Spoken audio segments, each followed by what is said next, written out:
Reggae music is the people music, you know, reggae music is news.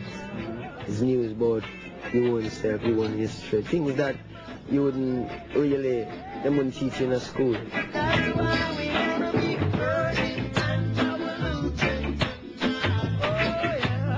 Yes, it's very clear if you listen to early Wailers music that the black music in the black American community was extremely influential. We had a struggle that, you know, included our writers, our performers, and the people. It was a whole movement, and I have no doubt that Bob and perhaps the whole of Jamaica listened, heard, and was inspired by what they saw happening here musically and otherwise. Burning all pollution tonight. Burning all illusion. After being exposed to so much aggression and prejudice against blacks in the United States, Bob went back to Jamaica and turned to Rastafari. It was 1966, and he was 21 years old.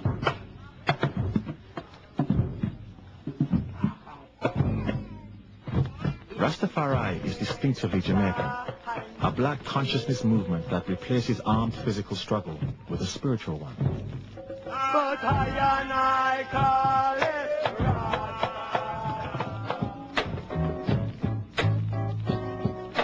It appealed to Bob because Rastas despise the political forces they believe impose poverty and brutality upon the people. Those Rasta ideas were to revolutionize Bob's music and politics in the years that followed. Did I hear the words of a higher man say?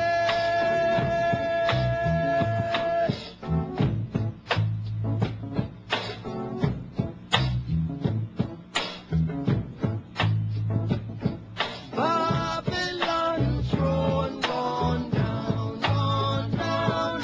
Babylon throne gone down.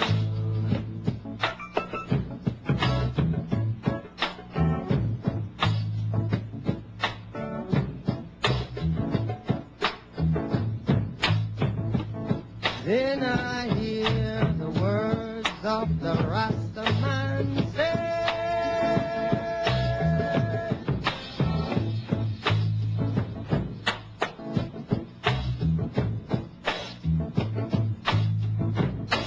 Babylon throne gone down, gone down. Babylon throne gone down. And myself among a people who I Selassie I call the wonderful people, the Africans who have been birthed here in the Western Hemisphere. Rastas have been outcasts in Jamaica since colonial times, viewed as a threat by mainstream society. Their alternative philosophy is based on a rereading of the Bible, which sees black people in the West as exiles from their African homeland, and Emperor Haile Selassie of Ethiopia as the true Messiah. Bob passionately embraced these ideas. Well, I've been a Rasta from ever since, you know, but it's not how long I've been a Rasta, it's how long it takes you to grow up. Because what he is what he is, from the beginning to the end, it can never change. So we're just Rasta from creation, you know. 2,000 years of history. Could not be wiped away so easily. I will say to the people, man, be still and know that His Imperial Majesty, Emperor Haile Selassie I of Ethiopia, is the rightful ruler.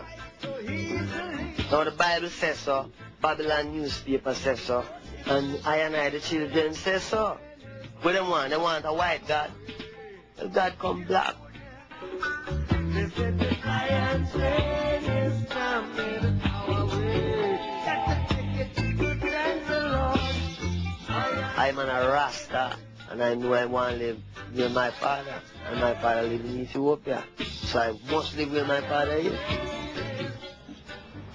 One of the early slogans of Rasta was, "Your mother forsake your father, forsake your Rasta will take you." And Bob would have heard this, and all the campsites. He, Selassie, definitely became the father figure for Bob in a personal sense. Bob felt a special affinity for Selassie based on his rejection by his father. Captain Norval Marley, Bob's father, was a white Jamaican who had supervised the colonial farmlands for the British Crown. He got a local teenager pregnant, married her, and left. And that was all Bob ever knew of him. You know, Bob's father being a white person, his mother being a black person, in those days it was a kind of reproach situation. Reproaches came down both sides of the fence. You should never have gotten a black woman pregnant. You should never be pregnant by a white man. So that child is kind of a child that is, you know, not say not wanted, but scared off. What I couldn't understand in those days, I understand it after. And then I just realized, you know, that is a part of life. And that was like the resentment, you know, between black and white.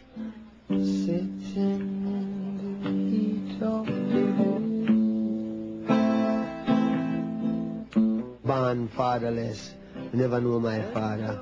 My mother worked 30 shillings a week to keep me go to school, right? We don't have education, we have inspiration. If I was educated, I would be a damn fool.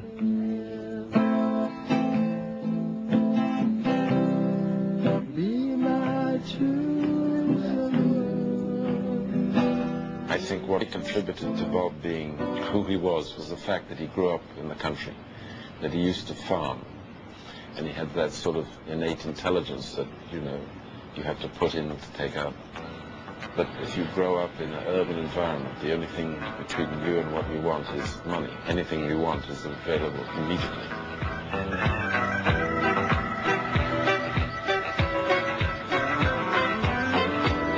To succeed in the cutthroat music business of the late 60s, Bob Marley knew he would have to return to the Kingston studios and reflect the hard realities of street life in his songs.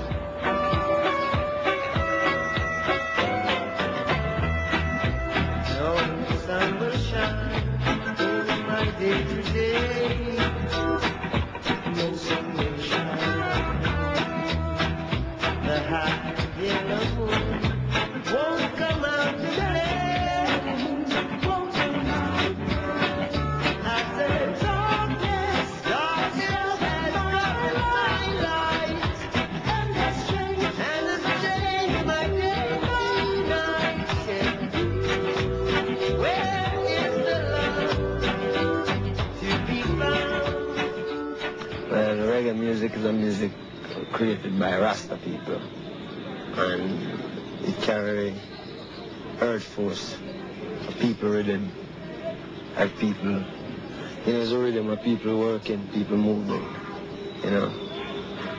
Well, we play music, you know, and we don't play for suit critics. We play what we want to play, when we want to play it, how we want to play it, and we have a reason why we play it. You're hungry,